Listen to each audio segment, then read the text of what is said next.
Բարև ձեզ հարգելի հայրենակիցներ, մենք շարունակում ենք մեր երիտքասթի ոդկասթների շարքը եւ մեզ այսօր հյուրընկալել է ազգային ժողովի նախկին պատգամավոր Անի Սամսոնյանը։ Բարև ձեզ Տիկին Սամսոնյան։ Ողջույն։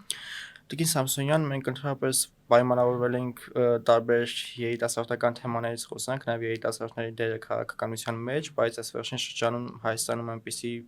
իրադարձություններ զարգացան, որ որոշեցինք սկզբում օրակարգային հարցերից եւ հենց երեկվա իրադարձությունից, երբ որ հայացականները ներխուժեցին Մայրաթող, այդ դեպքերից որոշեցինք խոսալ ու առաջին հերթին ինձ հետաքրքրում է ձեր կարծիքը։ Կարծիքս բնականաբար դրական չի լինելու,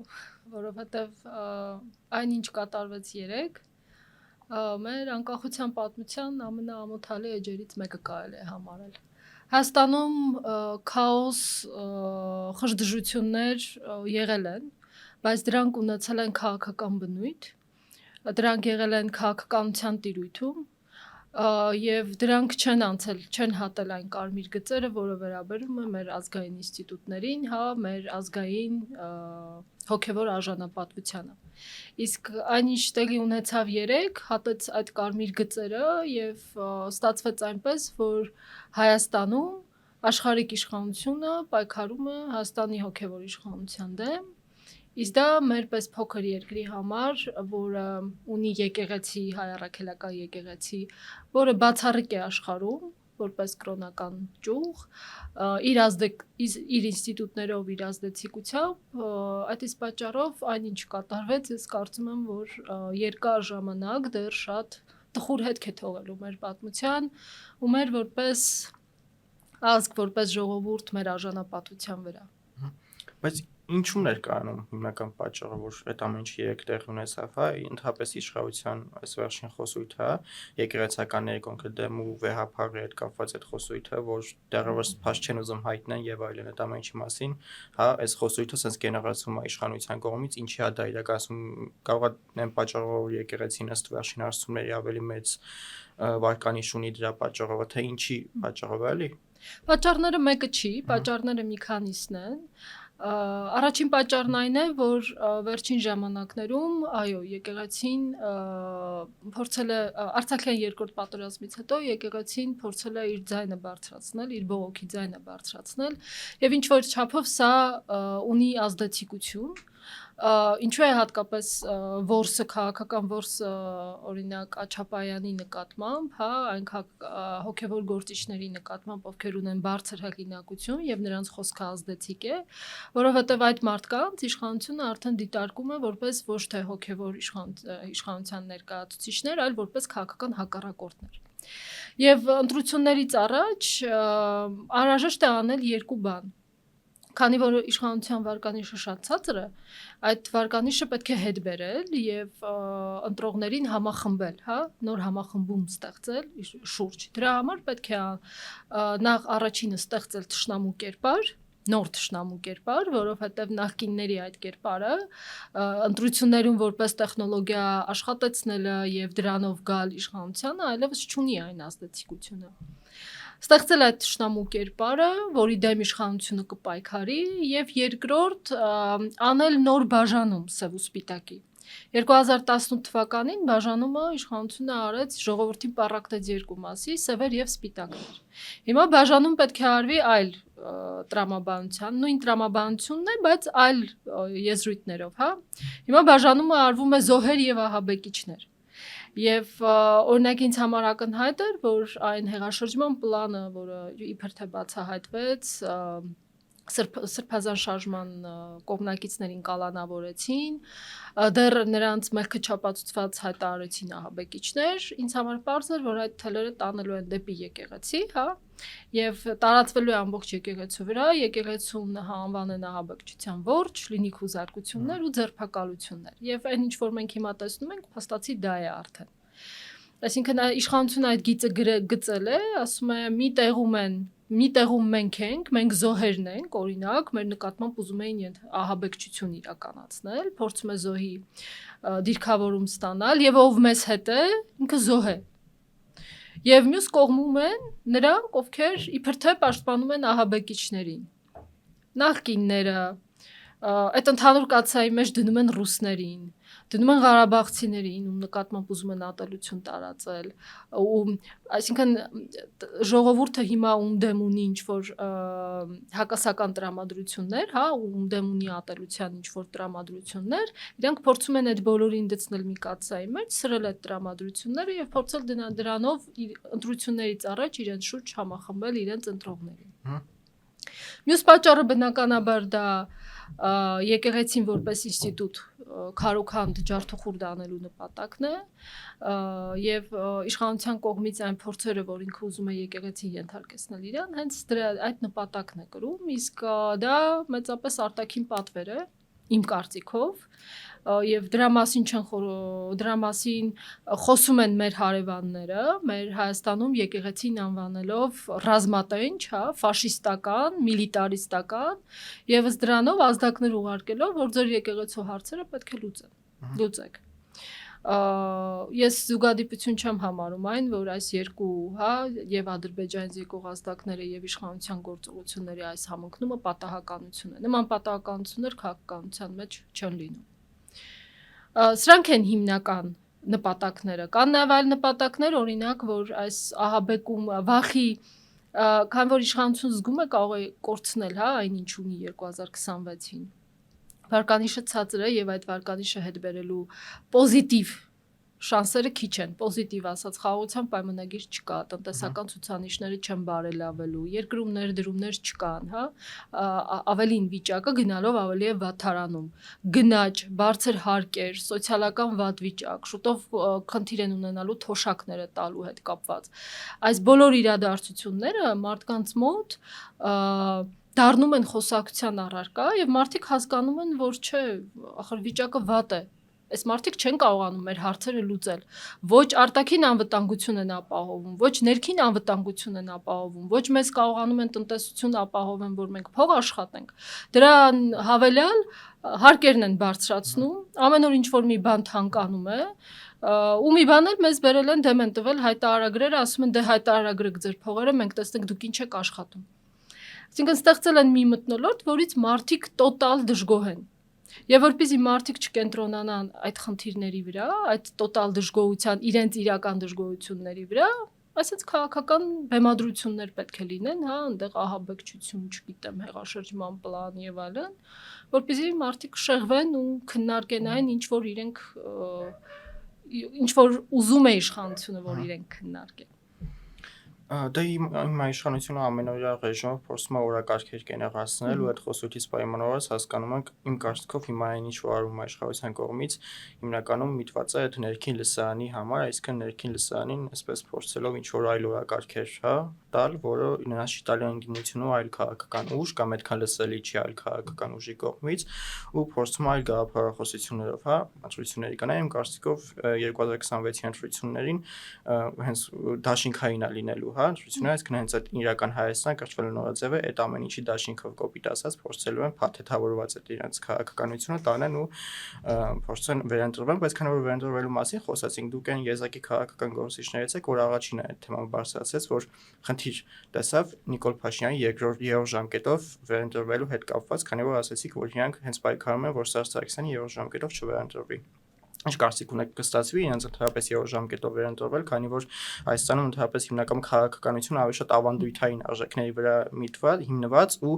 Հայաստանում դեռ չկա քաղաքական գործիչ, որ երրորդ ժամկետով ընտրվի, քանի որ այն ժամանակ օրենքն էլ թույլ չէր տալիս, հիմա թույլ է տալիս, բացի այդ Հայաստանում դեռևս ընտրություններով կոնկրետ իշխանություն չի փոխվել։ Այդ ավանդույթները ինչ որ ձև կլինի հաղթահարել ու փորձել այլ իշխանություն ձևավորել ընտրություններով ձեր կարծիքով։ Գիտեք, վերջին Երևանի ընտրությունները եւ թիմ ընտրությունները ցույց տվեցին, որ իշխանությունը ունի լուրջ խնդրեմ ընտրությունների հետ կապված։ Նախ ընտրություններ կեղծելը դա անհնար չի, եթե շատ ջանքեր գործադրեն կանեն, ես դրան եմ հավատում, որ այս իշխանությունը կանի, որտեղ իրենք կարմիր գիծ չունեն, այդ մի գիծն էլ կհարտեն հաստատ։ Եթե զգացին, որ շատ վատ է իրենց վիճակը, բայց Երևանով ու Գյումրիով մենք տեսնում ենք, որ եթե մարդիկ գնում են ու իրենց քվեն տալիս են նրան, ում որ ուզում են, որ ընտրվի, այդ մարդը ընտրվում է։ Այսինքն այն միֆը, որ մեկը չգնամ ընտրելու, մեկը գնամ ում էլ ընտրեմ իմ ուզածը չի ընտրվելու կամ։ Գյումրի օրինակը նույն։ Հա, Այսինքն եթե մարդիկ վստահ են, որ այդ մարդուն տեսնում են այդ պաշտոնում, իրենք գնում են իրենց քվեն տալիս են եւ այդ քվեն հասնում է այդ մարդուն։ Հիմա կարող է, չգիտեմ, մեծամասնություն չի վերցնում, բայց ինչ որ ձևով հասնում է այդ քվեն։ Հիմա այս ֆոնի վրա իշխանությունը ունի խնդիր։ Հասկանում է, որ երկու մեծ քաղաքներում պարտվել է ընտրություններից 1 տարի առաջ, ուսոտ պարզապես տեղաշարժում է, հա, որ իշխանության տակ հիմքերը տեղաշարժում է։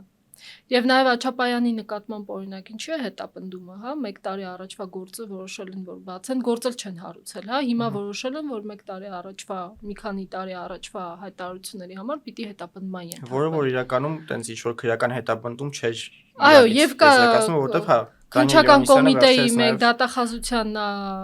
պատասխան, գրավոր պատասխան, որ իրենք այն ժամանակ, երբ որ այդ հայտարարությունները եղել են, իրենք այդտեղ բան չեն տեսել, հանցակազմ չեն տեսել եւ գործ չի հարուցվել։ Հիմա տեսան արդեն։ Հա, այսինքն սա մաքուր քաղաքական հետապնդում է։ Եվ սա նաեւ կապված է նրա հետ, որ Գյումրի ընտրություններում Աչապայանի ազդեցիկ խոսքը ունեցել է ուղղորդող նշանակություն։ Աչապայանի մտքերը, ընդդիմադիր հայացքները, հա, նրա մոտեցումները եւ այդ ամեն ինչը ազդել է գյումրեցիների քաղաքական ընտրության վրա։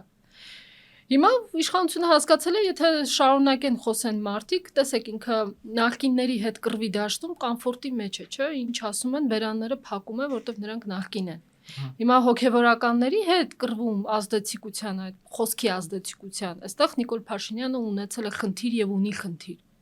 Որովհետև անկախ ամեն ինչից, այո, ինչպես դուք նշեցիք, սոցիալական հարցումները ցույց են տալիս, որ եկեղեցին ունի բարձր վարկանիշ եւ միշտ ունենալու է բարձր վարկանիշ։ Եվ այս իմաստով իշխանությունը այո ունի խնդիր։ Նաեւ սոցիալական հարցումները ցույց են տալիս, որ իշխանությունը առաջի տեղում է, եթե լինեն ընտրություններ, բայց առաջի տեղով պարլամենտ մտնելը չի նշանակում, որ իշխանությունը ունենալու է բացարձակ մեծամասնություն, այնպես ինչպես նա ունի այսօր։ Այս սա է վախեցնում Նիկոլ Փաշինյանին։ Ինքը հնարավորինս փորձում է դաշտը մաքրել այն քաղաքական գործիչներից, այն քաղաքական ուժերից, որոնք հնարավորություն կունենան մտնել պարլամենտ, եւ փորձում է հնարավորինս դաշտը բաց պահել այն քաղաքական ուժերի համար, ովքեր որ կմտնեն պարլամենտ եւ իրենք օգնեն ունենալ բացարձակ մեծամասնություն։ Այս Զոհեր Ահաբեկիչների բաժանումը, որ ԿՊ պատգամավորները հարձակվել են մարդկանց վրա, ասում են, այ եթե չդատապարտեցիր, ուրեմն դու ահաբեկիչ ես։ Այ քաղաքական ուժերը պիտի հանդես գան հայտարարությամբ հատուկ, որ իրենք դատապարտում են, եթե չէ, ուրեմն ահաբեկիչներ են, հա։ Իրենք ստեղծում են միջավայր, որ իրենց արբանյակային է, իրենց օգնող ուժերը, իսկ իրենց օգնող ուժերին մենք արդեն գիտենք, Երևանը մեզ օրինակ Հանրապետություն կուսակցությունը, հա։ Որ ամեն հավաքածում դաշինքով լինելու է 26-ին։ Այո, դաշինքով թե առանձին գնա, միևնույն է, ինքը պատրաստի կոալիցիոն գործընկեր է իշխանության համար։ Բայց քանի որ իշխանությունը հասկանում է դա քիչ է, հա, միայն Հանրապետությունը քիչ է, այդ իսկ պատճառով վախի ազդակներ է ուղարկում։ Այն ինչ որ հիմա կատարվում է, դա վախի պատճառով է։ Իշխանության Նիկոլ Փաշինյանի իշխանությունը կորցնելու անձնական վախերի պատճառով է։ Դե Գյումրին դրա օրինակն էր, որ Երրորդ դաշինքը նույն չկարողացավ հատի սահմանը, որը էլի ըստիս այո, չկարողացավ հատի, եւ ես օրինակ ինչու եմ ասում, որ կարող է Հանրապետությունը առանց դաշինքի էլ գնա, որովհետեւ Գյումրիում գնացին դաշինքով, պարտվեցին։ Սա կարող է ազդակ լինել, որ Հանրապետությունը որոշի, որ ինքը առանձին կուսակցությամբ է ուզում գնալ եւ ոչ թե դաշինքով։ Բայց դա կապ չունի, բոլոր դեպքերում իրենք դիտարկվելու են որպես պոտենցիալ կոալիցիոն գործընկերներ եւ իշխանությունը ամեն ինչ անելու է, որ իրենք հայտնվեն պարլամենտում։ Այս ամենի ֆոնին բոլոր այն նոր մարդիկ, ովքեր կփորձեն քաղաքական հայտ ներկայացնել, այդ մարդկանց փորձելու են փչացնել։ Եվ փչացնելու են երկու կողմից, եւ իշխանությունը եւ ընդդիմությունը, հա, ընդդիմություն ես նկատի ունեմ եւ Սերժ Սարգսյանին եւ Ռոբերտ Քոչարյանին։ Ցանկացած նոր մարտով հայտնվեց դաշտում, ընդդիմությունը տարածելու է, որ սա իմ մարտն է, հա, ես եմ իրեն, հա, սղանի տակից փող եմ տալի, որ ինքը մասնակցի, իսկ իշխանությունն էլ դա դակելու է, որպեսզի այդ պրոպագանդայի էֆեկտը ավելի մեծանա ու այդպես փորձելու են այդ մարդկանց փչացնել, որպեսզի իրենք քաղաքական դաշտ չմտնեն ու 26 թվականին չխախտեն խաղաքարտերը, որտեվ եւ խորհրդանական ընդդիմություն եւ իշխանությունը ուզում է 26 թվին լինի պարլամենտը, այնպեսին ինչպեսին հիմա կա։ Այսինքն սա երկու կողմերին էլ ձեռնտու է։ Ընդհանրապես Հայաստանում քաղաքականությունը ոչ թե առաջամղում գաղափարախոսություններով, այլ անձանցով ու քաղաքական դեմքերով, հա։ Ես թվում է Նիկոլ Փաշինյանն էլ է հիմա դա հասկացել, որ փորձում է լավ թե վատ ինչ որ գաղափարախոսություն ստեղծի այդ իրական հայաստանի գաղափարախոսություն, որովհետև հասկացել է, որ ժողովուրդը արդեն ինչ որ գաղափարախոսություն է ուզում ու հոգնել է անձերից, հա, այսինքն այդ անձին ընտրելով բան չի ստացվի, որովհետև հիմա Հայաստանում ըստեյության, չգիտեմ, գաղափարախոսական կուսակցություն կա, որ ասում է ինձ ընտրեք այս գաղափարների համար, այլ ոչ թե ինչ որ sense թշնամի է հորինում ու ասում է ինձ ընտրեք, որ այս մեկը չգա իշխանության եւ այլն, կամ եթե նույնիսկ չկան այդպեսին կամ կան, հիմա իրանց ձայնը այդքան լսելի չի, որովհետև երկու կողմից ընդդիմության ու իշխանության կողմից իրաց ձայները փակվում է։ Տեսեք, Նիկոլ Փաշինյանը որպես քաղաքական ֆիգուր, կերպար, ինքը այն կերպարը չի, որ գաղափարախոսության հիման վրա գա իշխանության կամ պահի իշխանություն։ Նիկոլ Փաշինյանի քաղաքական կերպարը հիմնված է հենց սկզբից նեգատիվի վրա, մերժելու, ջարդելու, փշրելու, քանդելու, ոչնչացնելու, հա, չգիտեմ, ինչ որ ամեն ինչ ջուրը գցելու զրոյական կետից սկսելու։ Նիկոլ Փաշինյանը մտադրություն չունի իրական Հայաստան գաղափարախոսությամբ գալ իշխանության, դա ռոպագանդայի ընդամենը մի մասն է։ Իրական Հայաստան գաղափարախոսությունը ծնվել է նրա համար, որպեսզի արդարացնի այս տարիների ընթացքում Նիկոլ Փաշինյանի տված կորուստները ու Հայաստանի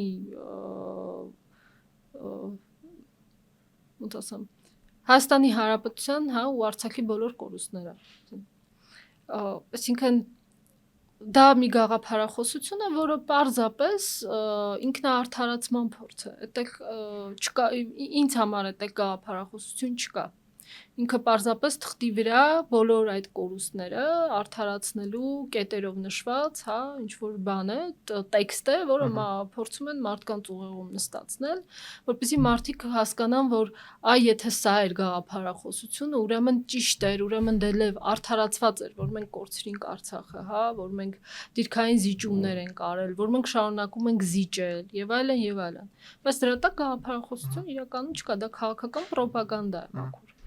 Եթե Մաքս Վեբերի դասական այդ քաղաքական ու իշխանության գաղափարախոսությունով նայենք, ինքը հիմնական 3 տեսակ է առանձնացնում, առաջինը լեգիտիմ, ավանդույթային եւ խարիզմատիկ իշխանություններ։ Հիմա Նիկոլ Փաշինյանը, որ ինքը հեղափոխությամբ եկավ իշխանություն, ինքը ավելի շատ հույսը դրել է իր խարիզմայի վրա, բայց ինձ թվում է ժամանակի ընթացքում հասկացա, որ ինքը խարիզմա չունի կամ իր խարիզման գնալով մարել է, հիմա փորձում է ամեն ձևով այդ լեգիտիմությունը, հա, ավելի շատ առաջ մղի, լեգիտիմության ուժը առաջ մղի, բայց հասկանում է, որ դաշտում նաեւ կան շատ խարիզմատիկ դեմքեր, հենց նույն Միքայել Աճապյանի իմ կարծիքով տարբեր մարդիկի մասին տարբեր կարծիքներ ունեն, իմ կարծիքով ինքը ամենախարիզմատիկ եկեղեցական Հայաստանի Հանրապետության ու փորձում է այդ առումով նաև իրան դիտարկում է որպես քաղաքական հակառակորդ, փորձում է որպես խարիզմատիկ մարդ դաշտից հանի իրան ուղղակի։ Բայց ըստեղ հարցը նրանում է, որ Աճապյանը երբեք քաղաքական ամբիցիաներ ցույց չի տվել եւ ավելին հրաժարվեց լինել վարչապետի թեկնածու, հա, նշելով, որ ինքը գնահատում է իր հոգևոր ծառայությունը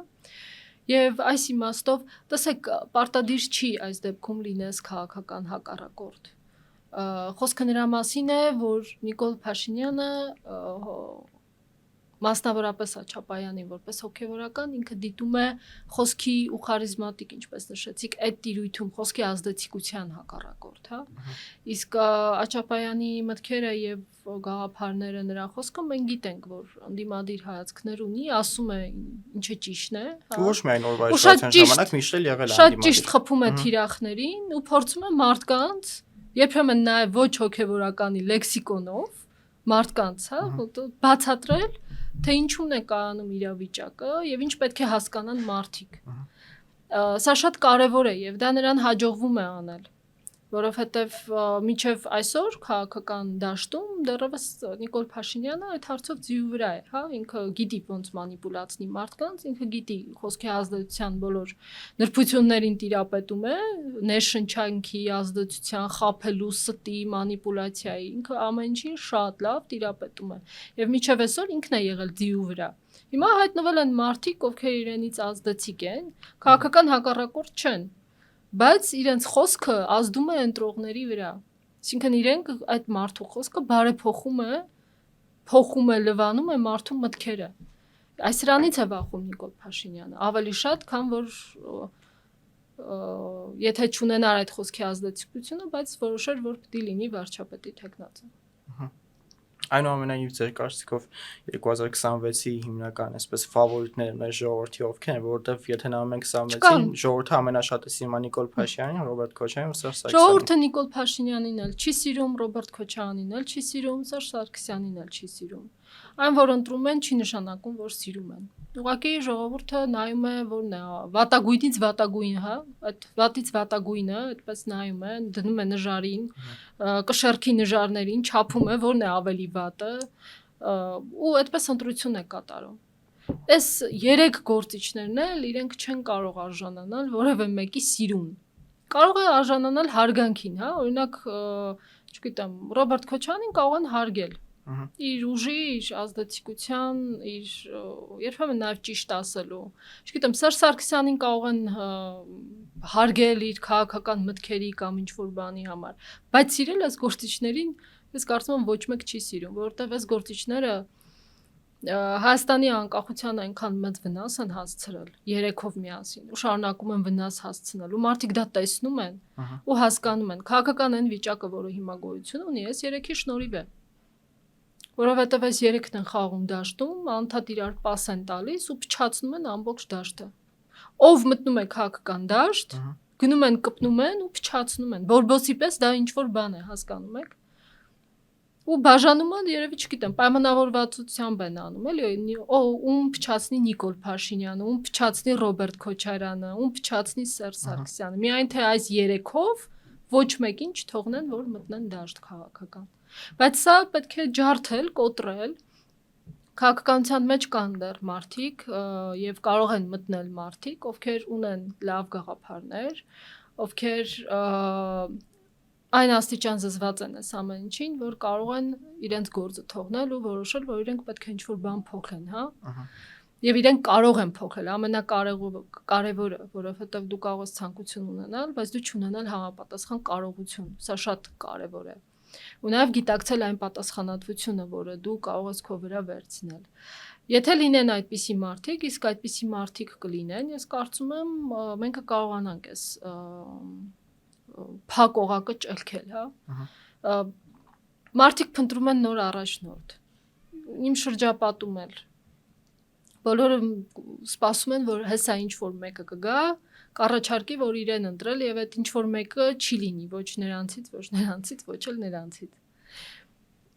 Հիմա կասեք հերթական փրկիչն են փնտրում, այդպես չի լինի, բայց այդպես է հիմա, մարդկանց ընկալումները այդպես են եւ այո, պետք է ես կարծում եմ նոր ուժ ստեղծվի, նոր առաջնորդով, որը կարողանա այնքան ուժեղ լիներ, որ դիմակայել եւ Փաշինյանի, եւ Քոչարյանի, եւ Սերժ Սարգսյանի այդ փչացման մեքենային, հա։ Այդ մեքենան չկարողանա իրեն ջարդել։ Սա շատ կարեւոր է։ Եվ ես կարծում եմ մարդիկ կվստահեն նրան, ով երկու պայմանով, հա, այդ մարդու առջև կլինի երկու պայման։ Առաջինը, որ ինքը որևէ կապ չի ունենա այս 3-ի հետ, եւ երկրորդը ինքը կլինի այնքան ուժեղ, որ այս 3-ը չեն կարողանա իրանց իշխանություն խլեն կամ փչացնեն։ Այս երկու պայմանը որ լինի, ես կարծում եմ մարդիկ կվստահեն եւ կմտածեն գնան ընտրել թե ոչ։ Սա հարց է առաջանում, ընդհանրապես պետքա սիրել քաղաքական գործիչ, թե չէ, որտեղ մեր ժողովուրդն այնց հետաքրքիր է, ինքը նայում է, որ անպայման պետքա մարդուն սիրես, մինչև պաշտես, որ գնաս իրան ընտրես, հա, չէ՞ նա մարդու պրոֆեսիոնալիզմին։ Նայում են մարդը անթերիա թե չէ, հա, շակերտների մեջ, որովհետև անթերի մարդ բնականաբար չկա, անթերիա թե չէ, նոր գնում են ընտրում։ Ինչի՞ց է, էլի գալիս այդ մտածելակերպը, որ նայում են անպայման պետքա մարդը լավը լինի, պետքա պաշտես մարդուն ընդհանրապես, որ իր կողքը միշտ լինես, այլ ոչ թե նայես, ուղղակի մարդը պրոֆեսիոնալ գործից հասկանում է ու արժի, որ ինքը ինչ որ ոլորտ կառավարի կամ ընդհանուր պետությունը կառավարի։ Գիտեք, քաղաքական գործիչներին սիրելը նախ եւ առաջ հենց առաջին հերթին վնաս է այդ քաղաքական գործին, որովհետեւ ոտքի տակից հողը փախչում է։ Այդ քաղաքական գործին թվում է, որ վերջ, եթե իրեն սիրում են, իրեն միշտ սիրելու են եւ ինքը կարող է ամեն ինչ անել ու իրեն միշտ կսիրեն։ Դրա համար վտանգավոր է սիրել ու պետք չի սիրել քաղաքական գործին։ Քաղաքական գործին պետք է հարգել, լսել, ընդունել կամ չընդունել։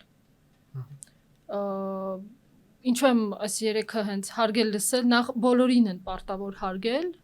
երկրորդը պետք է լսես, որ հասկանաս ինքը ընդունելի է, թե ընդունելի չի,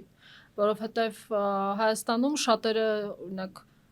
չգիտեմ ձեր շրջապատում կան մարդիկ թե չէ գալիս են ասում են ես այս մեկին չեմ սիրում, որ իրեն սկսես հարցեր տալ ասել ինչու այդ մարդուն չես սիրում, ինքը չի կարողանալու պատասխանել։ Ինչ որ ընդհանուր ֆոն կա այդ մարդու շուրջ ստեղծված, որը իրեն էլ է ստիպում որ իրեն չսիրեն, բայց ինքը այդ մարդուն ոչ լսել է, ոչ ուզում է լսի, բայց ինքը չի սիրում այդ մարդուն։ Դե համար մեծա գրագիտություն է պետք, որովհետև մարդը կողքից լսում է ինչ-որ բան ու ուղղակի միանգամից հավատում է, որտեղ մեր ժողովուրդը մեծա գրագետ չի։ Մեծա գրագետ էլ չլինեն, կարելի է նաև միամիտ չլինել, հա։ Այսինքն հա ամեն ինչ չի որ հալածյուղի պես պետք է հավատալ, ով ինչ գասի դե պետք է հավատալ։ Դրա համար սիրել քաղաքական գործին, ընդհանրապես քաղաքականության մեջ շատ ծայրահեղական է, քեզ կամ սիրում են, կամ ատում են։ Հա, միջինը շատ քիչ է լինում, որ միջին է։ Այսինքն վերաբերմունքը ոչ սիրել, ոչ ատել, գոլ վիճակ է, այդպես շատ քիչ է լինում։ Կամ այդ քաղաքական գործիչը ընդհանրապես բան չի արել այդ դեպքում։ Հա, ուրեմն այդ դեպքում ոչ մի բան չի արել։ Բոլոր դեպքերում, բայց քանի որ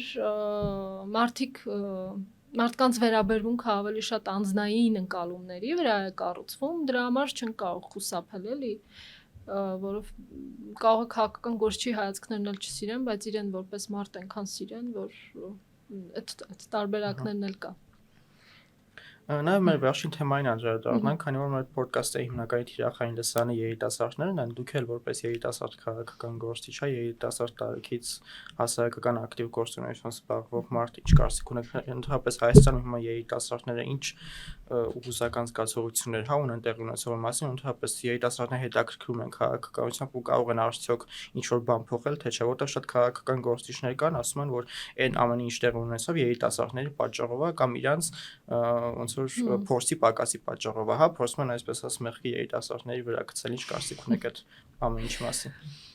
Այդպես է լինում, երբ որ շատ ենք իդեալականացնում, ֆետիշացնում ինչ-որ երևույթ կամ ինչ-որ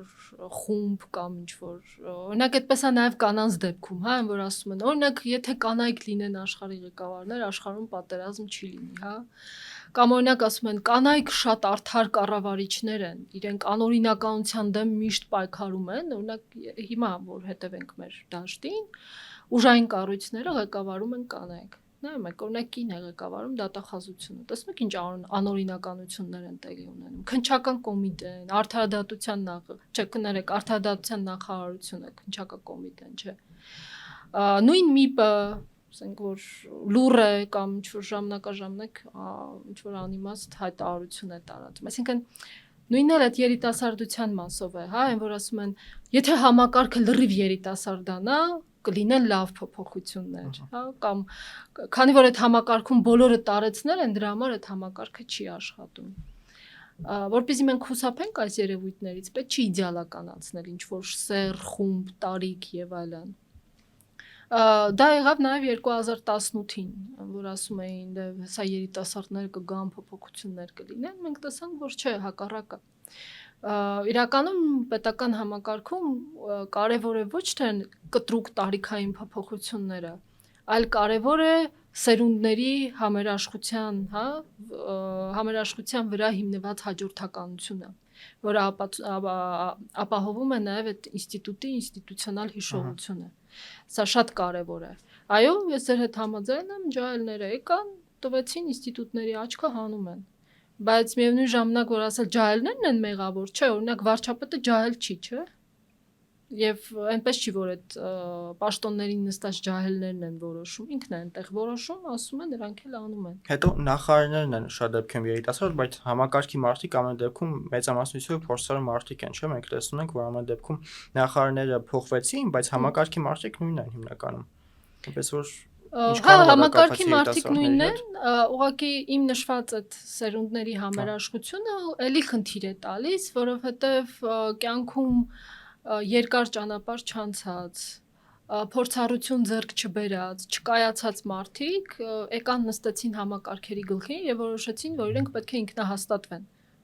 այդ համակարգի վրա եւ այդ համակարգում աշխատող բոլորի վրա։ Եվ դա ստեղծեց մի իրավիճակ, որ այդ համակարգի տակ եղած են մարդիկ, ովքեր աշխատում էին տարիներ շարունակ, իրենք հիասթափվեցին, ջղայնացան, մի մասը լքեց համակարգը, հա, մի մասը չուզելով է աշխատում մինչև այսօր։ Այսինքն սա էլ պետք է, սա էլ է խնդիր, էլի, շատ կարևոր է նաև։ Այստեղ կապ չունի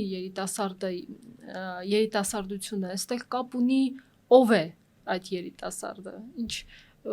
երիտասարդ ասելով 25 տարեկանն էլ կարող է ինչ-որ փորձառություն անցած լինել, հա։ Պետք է հասկանաս, արդյոք ինքը այդ պաշտոնում կկարողանա այդ գործը անել, թե չէ։ Սա է խնդիրը,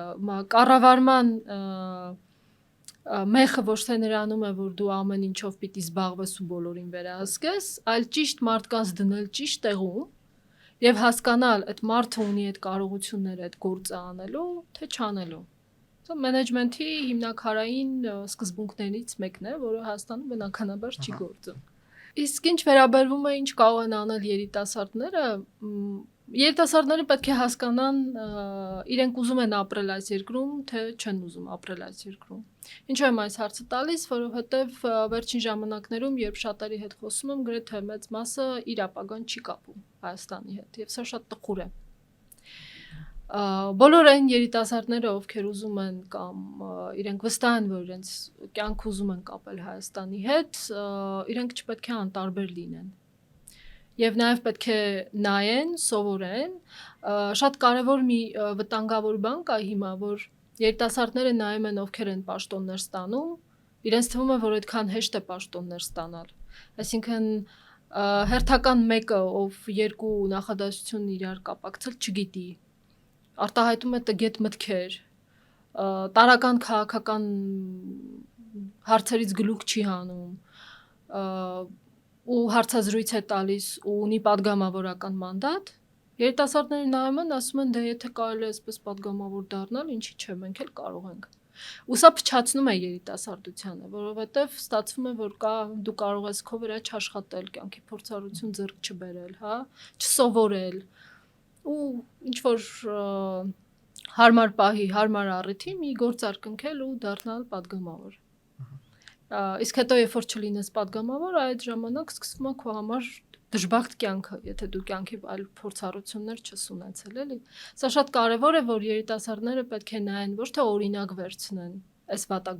վատագույնից, ոչ թե նայեն ասեն, դա այսքան հեշտ է, մենք էլ գնանք այս ճանապարհով, այլ նայեն ու հասկանան, որ եթե իրենք մի օր օրինակ քաղաքական պաշտոն ստանան, իրենք այնպեսին չլինեն, ինչպեսին հիմա այս մարդիկ են, ովքեր ունեն պաշտոններ։ Իսկ դրա համար կարևոր է երկու բան՝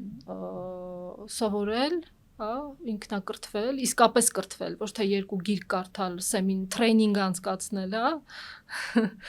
եւ համարել, որ դու խելոք ես, այլ իսկապես կրթվել, ֆունդամենտալ կրթվել, ու ակտիվ հետևել իրադարձություններին ու անտարբեր չլինել, որովհետև եթե անտարբեր են, արդեն կապ չունի վաղը իրենց հետ ինչ տեղի կունենա, հա։